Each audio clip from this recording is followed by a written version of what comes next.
Olá pessoal da Abrap, nós somos a E-Continuada, eu sou o professor Rodrigo Maia e a partir de hoje você vai ter acesso à Jornada do Conhecimento, uma série de vídeos focados em gestão empresarial.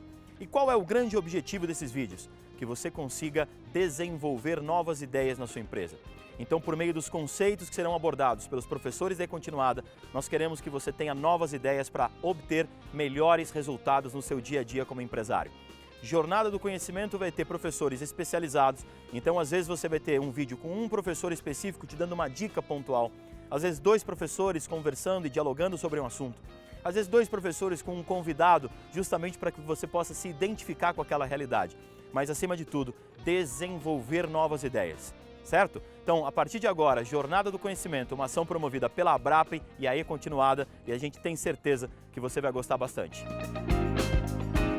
Pessoal, então o nosso tema de hoje à tarde é a questão da formação de preço e gestão de custos. Existem fórmulas de formação de preço? Existe. A gente vai ver, a gente vai conhecer as fórmulas, como é que eu calculo o preço de venda do meu produto. Mas, antes de entrar na fórmula, quem que vocês de fato acham que determina o preço de venda de cada produto? O mercado. Perfeito. É o mercado ou o consumidor que está disposto a pagar por aquilo. Não adianta falar que essa cadeira, eu quero vender ela por 500 e o mercado só está disposto a pagar 200. E por 200 ele acha a cadeira no mercado. Ok? Então, esse tema, ele fica um pouco dentro de uma teoria de formação de preço que trabalha com fórmulas matemáticas, ele fica um pouco meio perdido. E óbvio, né? Se eu não consigo determinar o meu preço de venda, qual que é a solução? É trabalhar com o preço que o mercado está disposto a pagar e, obviamente, fazer a gestão dos custos. Ok? O que é fazer gestão dos custos? Primeiro, conhecer os custos. Será que todo mundo conhece todos os seus custos? E o que é fazer gestão? Fazer gestão, pessoal, não é só ter o dado, é trabalhar com este dado para que ele vire informação e esta informação, num segundo ou num terceiro momento, vire conhecimento. Então é isso que a gente vai procurar aqui passar um pouquinho para vocês. Num primeiro momento, né, a gente vai falar dessa introdução da gestão empresarial e essa introdução caminha para a gente construir um raciocínio sequencial que eu chamo de mapa integrado. Então a pergunta feita, né, quem nunca esteve aí comigo vai ter a oportunidade de conhecer esse material logo hoje e quem obviamente já esteve comigo vai ter a oportunidade de relembrar um pouquinho o raciocínio. E na sequência, né, a gente vai evoluir obviamente para a questão da formação de preço e gestão de custos. Muito bem, então aqui na tela, né, eu inicio essa tela em branco e a gente vai preencher ela como um todo com essa fábrica. Então, o que é uma fábrica? Vocês, muitos aqui, têm uma fábrica. A fábrica, ela pega uma matéria-prima, um material bruto, ela aplica uma mão de obra especializada naquilo e transforma aquela matéria-prima num produto acabado.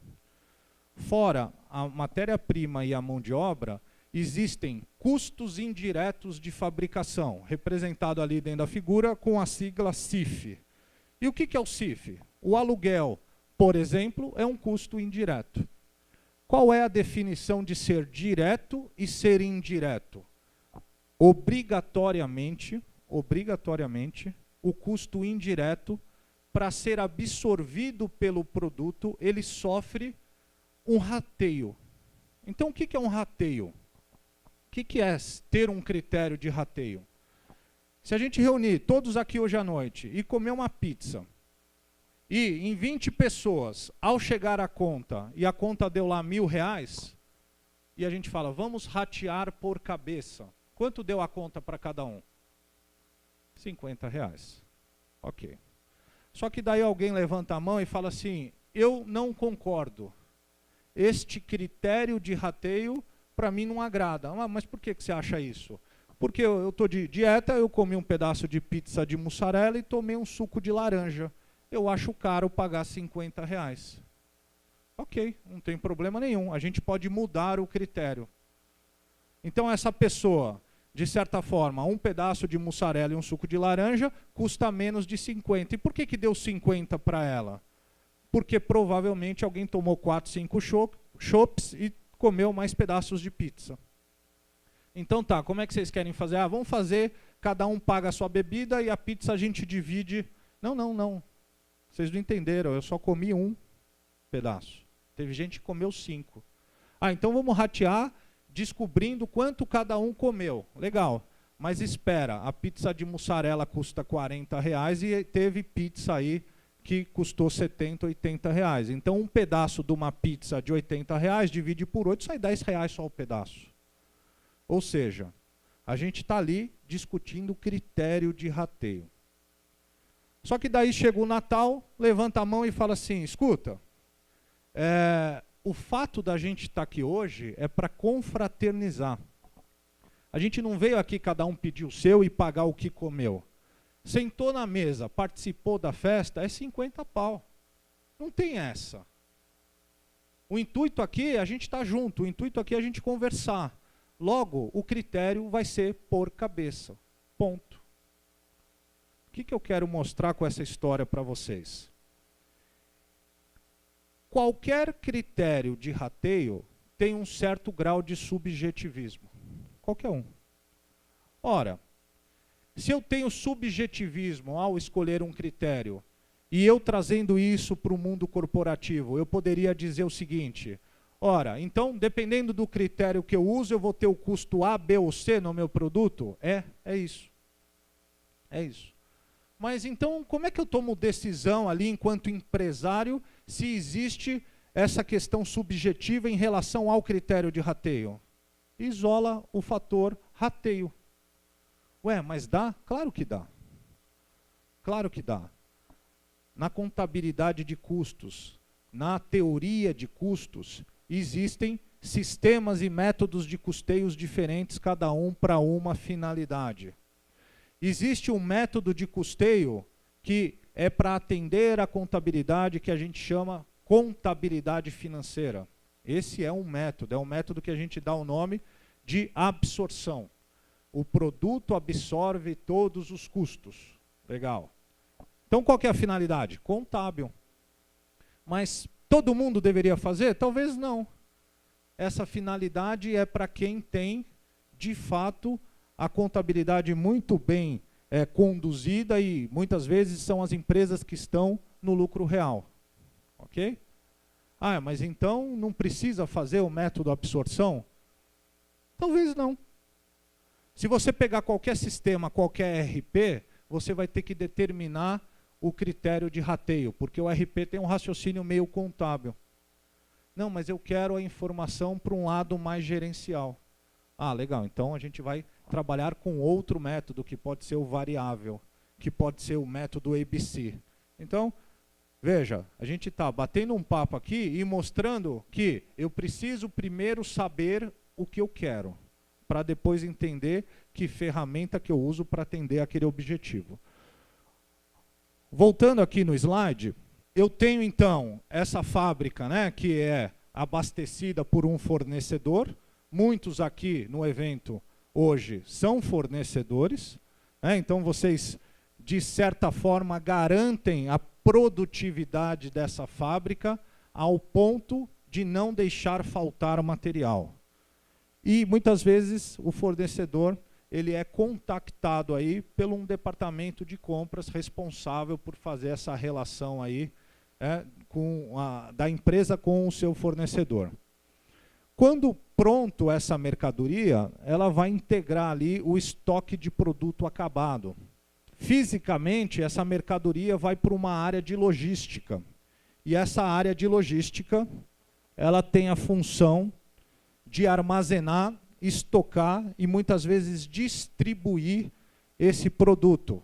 E esse produto vai chegar até o cliente. Então ela tem que ter uma certa relação com o departamento comercial, departamento de vendas, que faz a venda para o cliente e automaticamente o cliente, ao comprar a mercadoria, ele quer receber. Então, vendas vende, logística entrega. Esse movimento tem que ser bem feito, uma vez que hoje todos têm concorrentes. Então, o que faz muitas vezes o diferencial no atendimento aí da empresa? É o vender, é o ter velocidade na entrega, é ter um pós-venda, é ter uma manutenção, enfim. Tudo isso é caráter que envolve aí competitividade. E qual é o departamento que poderia nos auxiliar nessa área comercial a entender e atender melhor o cliente? É o departamento de marketing. Então, marketing não como propaganda, não como divulgação da minha empresa, não é isso. Marketing é com o intuito de pensar numa inteligência de negócio. Muito bem, eu faço tudo isso, muitas vezes, para fazer uma venda a prazo. Essa venda, muitas vezes, exige uma análise de crédito. E essa análise de crédito, muitas vezes, não é feita como deveria ser feita. A área comercial faz uma pressão para vender, vão vender, vão vender, vão vender. Principalmente em períodos de crise, às vezes você faz a venda, entrega o produto e não recebe. Então, essa área se tornou cada vez mais importante, porque às vezes é melhor não vender do que vender. Então, cuidado quando vocês começarem a levantar números, né, da categoria, da Abrap como um todo, né, e só olhar a venda. Porque não necessariamente aquele número é um número isolado. A pergunta é, venderam 500 milhões de dólares, mas qual que foi a rentabilidade e o lucro que sobrou para cada um desses empresários? Vender, vendeu, e daí? Girou o dinheiro, mas e daí? Ok? Então, eu costumo brincar, né, olhando aí por um lado mais contábil, que o empresário, ele olha e muitas vezes se direciona pelo primeiro número da DRE, que é a receita. Mas, na verdade, ele tem que olhar o último, que é quanto sobra. Ah, eu cresci 5%. Tá, e daí? A inflação foi 8%? Ok? Então tem que tomar cuidado. Tem que tomar cuidado, porque o que vai fazer eu criar riqueza e gerar patrimônio é o último número, não o primeiro. E a gente vai discutir um pouquinho sobre isso aí nessas 3 horas. O cliente, portanto, ele abastece esse meu balde, esse meu recipiente, chamado tesouraria, a torneira representando, portanto, o meu contas a receber, e o dinheiro entra e logo sai. Isso é familiar para vocês? Não. O dinheiro entra na conta e logo já escorre. Porque eu tenho contas a pagar, por exemplo, o que eu tenho ali comprado. Eu tenho que pagar aquele fornecedor que, obviamente, está esperando também o dinheiro. E quando falta dinheiro, eu recorro ao banco. E por que o banco é o parceiro da tesouraria? Ele tem linhas de crédito, ele financia, seja um capital de giro, seja a compra, por exemplo, de uma máquina, de um caminhão, de uma perua para entregar. Ele ajuda a financiar o negócio. Mas essa relação é ganha-perde, é ganha-ganha, como é que é? A maioria das vezes ganha-perde, né? Ganha-perde. Então, tem que tomar cuidado como é que eu uso o banco, que linha que eu uso. E isso vai impactar, obviamente, no custo geral aí do negócio. Depois de fazer a venda, analisar o crédito, muitas vezes eu tenho que fazer um esforço ali que eu chamo esforço de cobrança. Então é assim, eu analisei, mesmo analisando bem, eu tenho dificuldade de receber. Então sai o pessoal cobrando, né, e tentando reverter aquela venda em caixa. E aí, pessoal, eu diria que essa é a metade do nosso mapa. Essa aqui é a visão que o empresário tem. E por que ele tem visão só, muitas vezes, dessa metade? Porque qualquer área aqui que der problema, vai tocar o telefone do empresário. Se der problema no fornecimento, vai acontecer o quê? A fábrica está parada porque não tem matéria-prima. Não tem matéria-prima porque o fornecedor não recebeu o dinheiro da última compra. Não, isso está em ordem, tem matéria-prima. Mas se eu tiver problema na logística e o cliente não receber aquela mercadoria que ele comprou e ele está esperando, vai tocar o telefone. Está atrasado. Se não entrar dinheiro no caixa porque o pessoal de cobrança não está sendo eficiente ou a análise de crédito não foi eficiente, o tesoureiro ou o financeiro liga para o empresário e fala assim, não temos dinheiro para pagar salário hoje. É ou não é assim, pessoal? O telefone toca. O telefone toca porque tem problema na operação. A pergunta é, essa operação deu resultado? Vimos aí empresas faturando 500 mil mês, de 500 a 1 milhão, mais de 1 milhão. A pergunta é, sobrou resultado? Deu lucro isso daí ou ficou só girando e trabalhando e acorda cedo e vende e entrega?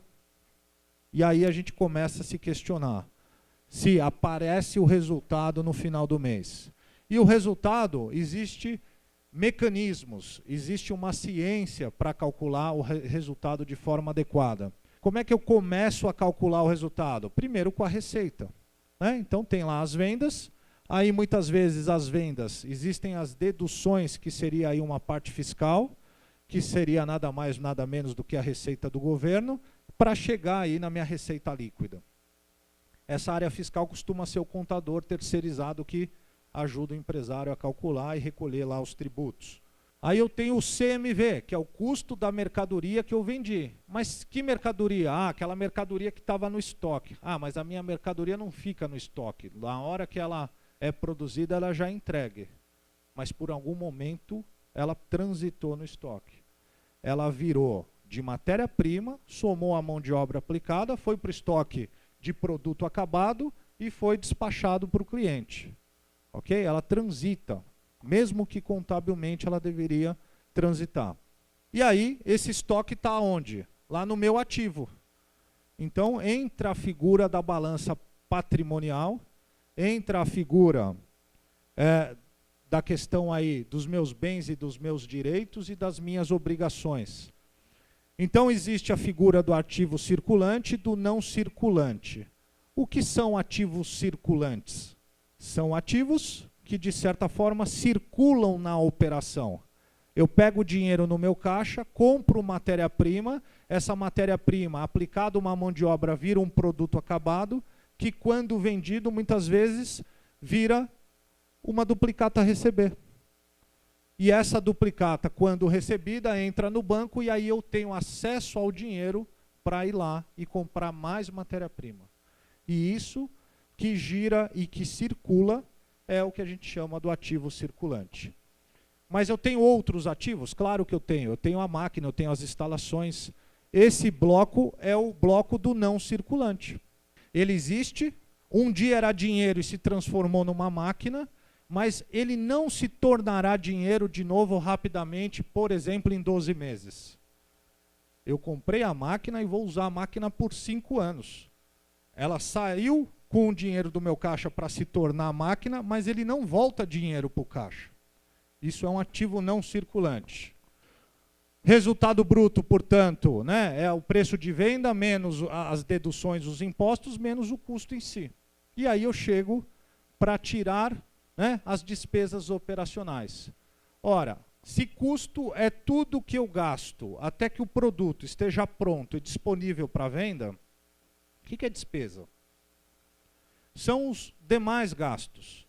São os gastos posteriores ao produto estar pronto.